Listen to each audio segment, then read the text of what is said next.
ಸ್ನೇಹಿತರೆ, ರಾಣೆಬೆನ್ನೂರಲ್ಲಿ ರೇಣುಕಾ ಯಲ್ಲಮ್ಮ ದೇವಸ್ಥಾನ ಹೊಸದಾಗಿ ನಿರ್ಮಾಣ ಆಗಿದೆ. ಅದು ಒಳ್ಳೆ ವಾತಾವರಣದಲ್ಲಿ ಊರು ಹೊರಗಡೆ ಇದೆ.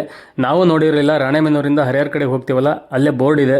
ಹಾಗಾಗಿ ಇಲ್ಲೊಂದು ಲೇಔಟ್ ಬರುತ್ತೆ, ಡಾಲರ್ಸ್ ಕಾಲೋನಿ ಅಂತ ಹೊಸ ಲೇಔಟ್ ಆಗಿದೆಯಲ್ಲ, ಆ ಲೇಔಟ್ ಒಳಗಡೆಯಿಂದಾನೇ ಸದ್ಯಕ್ಕೆ ಹೋಗಬೇಕು. ನೋಡಿ, ಇಲ್ಲಿವರೆಗೂ ಕಾಂಕ್ರೀಟ್ ಇತ್ತು, ಇಲ್ಲಿಂದ ಸ್ವಲ್ಪ ಮಣ್ಣು ರೋಡ್ ಇದೆ.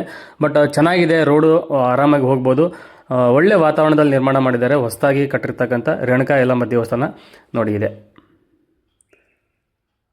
ಬನ್ನಿ ಸ್ನೇಹಿತರೆ, ಒಳಗಡೆ ನೋಡೋಣ.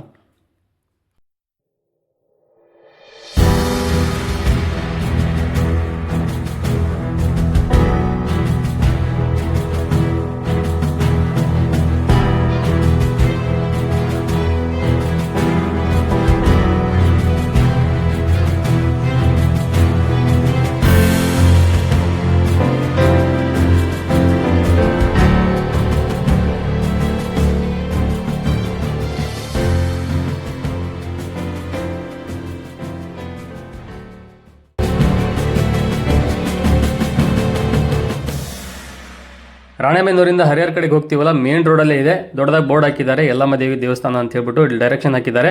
ಈ ಏರಿಯಾಗೆ ಸವಿತಾನಗರ ಅಂತ ಹೆಸರಿಟ್ಟಿದ್ದಾರೆ. ಈ ಒಂದೇ ರೋಡ್ ಇಟ್ಕೊಂಡು ಸ್ಟ್ರೇಟ್ ಆಗಿ ಹೋದರೆ ಯಲ್ಲಮ್ಮ ದೇವಿ ದೇವಸ್ಥಾನಕ್ಕೆ ಒಂದು ತಲುಪಬಹುದು ಸ್ನೇಹಿತರೆ. ನಮಸ್ಕಾರ.